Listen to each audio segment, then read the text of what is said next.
Buying a smartwatch can seem fairly daunting. There are so many different options to choose from, and there are so many questions to consider.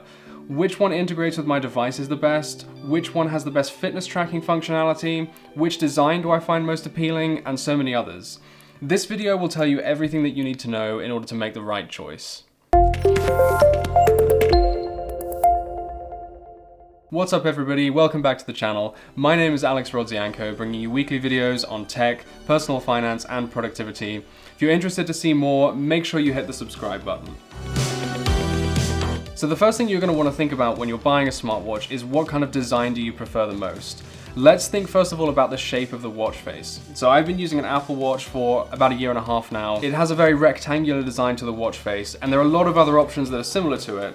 For example, all of the Fitbit Versa models, and you can also check out others like the Oppo smartwatch, as well as the Amazfit GTS 2. Honestly, when I started using an Apple Watch, I actually thought that the rectangular design was really strange. I didn't really get why it was actually on a smartwatch in the first place, but it has massively grown on me.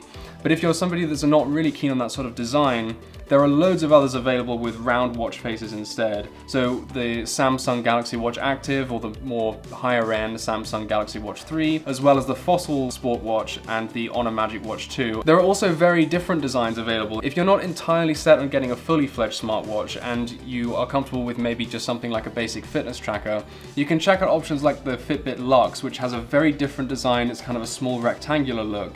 Or for example, something else which is even more different, like the Aura Smart Ring, which is literally just a ring you put on your finger, but it also tracks a lot of fitness data as well. You also want to think about the size of the watch face, and I'd absolutely recommend just measuring your wrist, because different sizes of watches will fit different wrist sizes. For example, on my wrist, if I wear something like the Fitbit Versa 2, which has a screen which is 40 millimeters squared roughly, then I think it just looks a little bit too small. But likewise, on a much smaller wrist, if you have something like the 44mm Apple Watch, which is what I'm used to wearing, it's probably going to look way too big. And it's worth knowing that different watches will come with customizable sizes to varying degrees. For example, you'll get multiple choices of size offered in the Apple Watch, as well as the Oppo Watch and others like the Samsung Galaxy Watch 3. But there are other watches like Fitbit's range, for example, which typically only offer customizable band sizes as well. So take that into consideration when you're thinking of the size of the watch. Now, another feature that I would really recommend is an always-on display. I really like this feature on my Apple Watch. Basically, the way that it works is that if you just don't look directly at the watch face, it will stop the backlight from completely going off. So it means that it's easier to look at the time at a glance. It makes the smartwatch look a little bit more just like a proper watch instead of a piece of electronics on your wrist. And it's just way more convenient.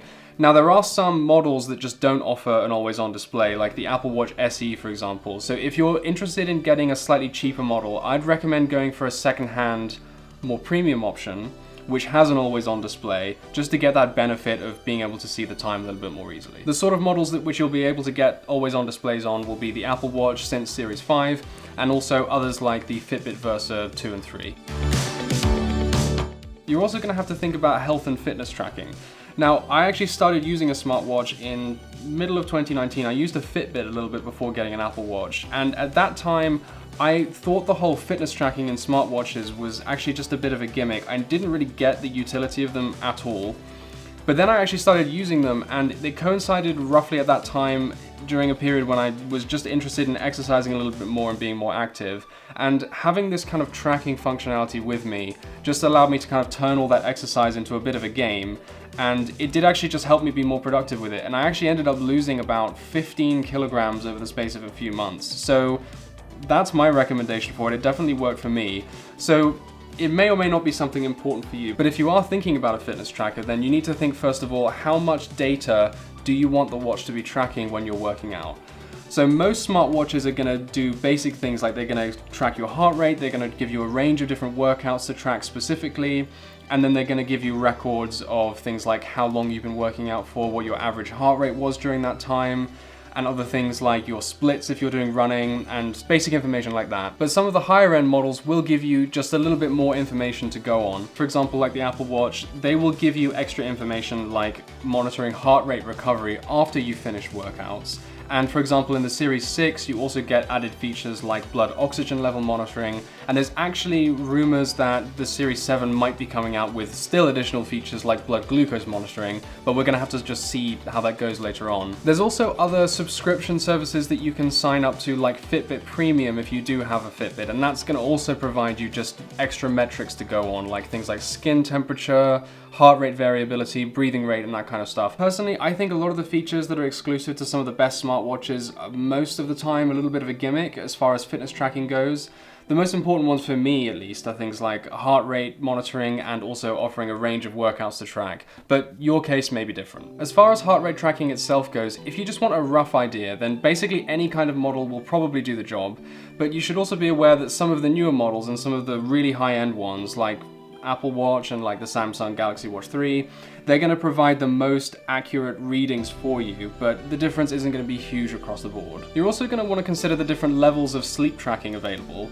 Most watches like the Apple Watch are going to give you pretty basic information on how long you've slept for, the average duration over a given time, but there are other models like Fitbit, for example, which are going to go into a lot more detail. Fitbit, for example, is going to give you extra information on your individual zones of sleep, so how long you've been in deep sleep, REM, light sleep, so you might be keen on having access to some of those features. But it is also important to be aware that there are some watches that might make it actually very difficult for you to sleep with, just because they can be a bit distracting to have on your wrist. So I'll give you an example.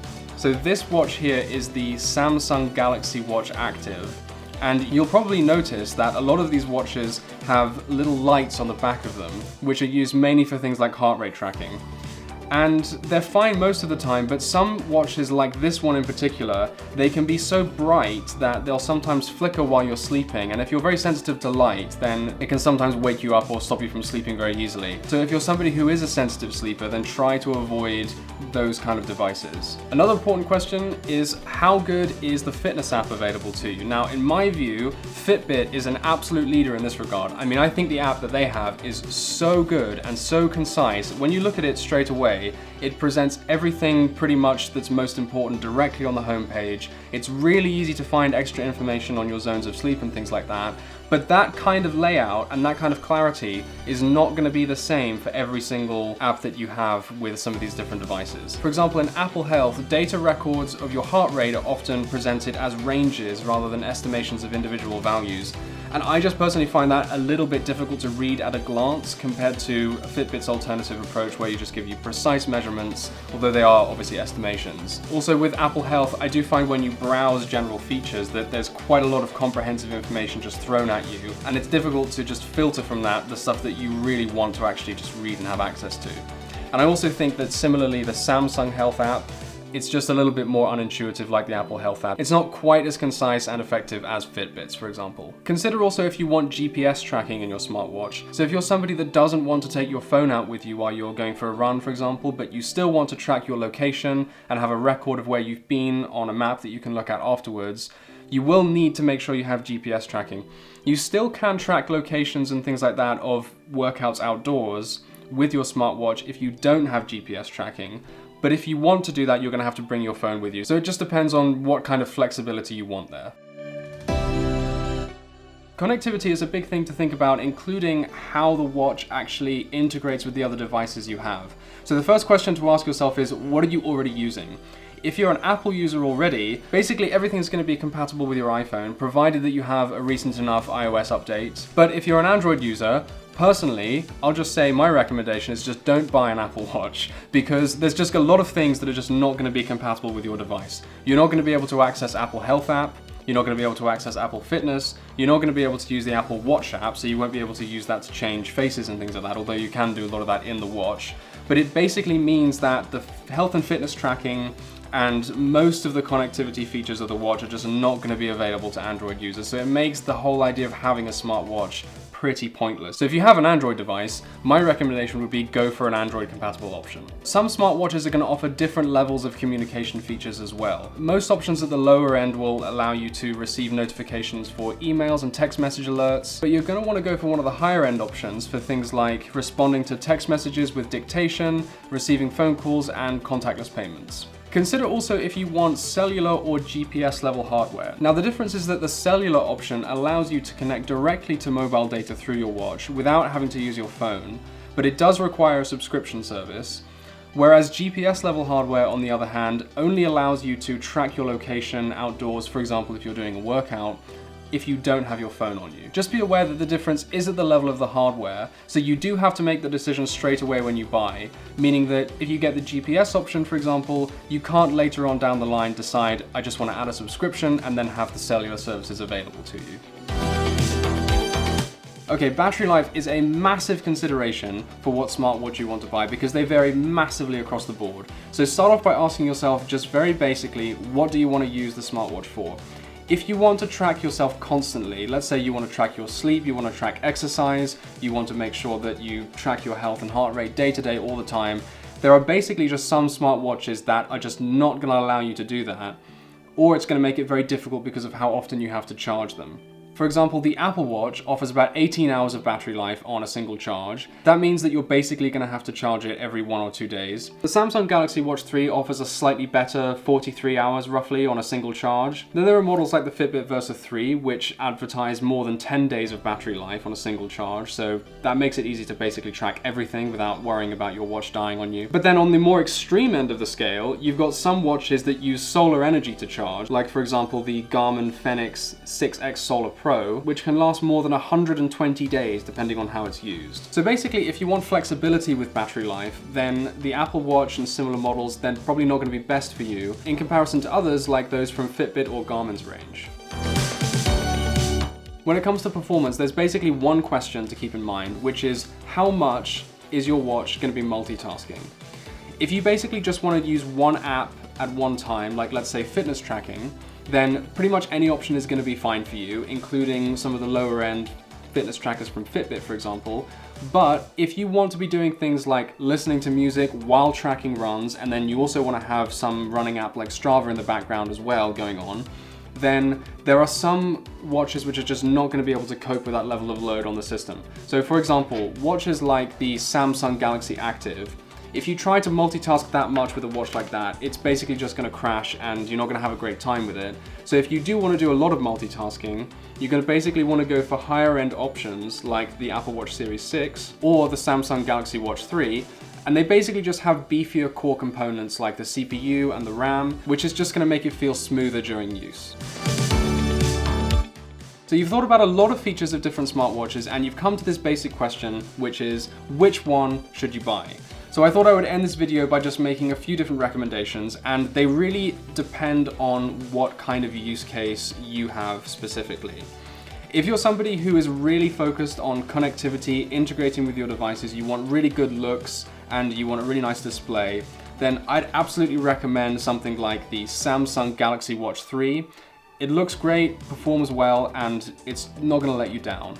A more budget option, instead, for a similar kind of emphasis on aesthetics, could be something like the Amazfit GTS 2, which also looks great, but doesn't have some of those kind of beefier components that the Samsung does. If your emphasis is on health and fitness tracking instead, then I would absolutely recommend going with Fitbit.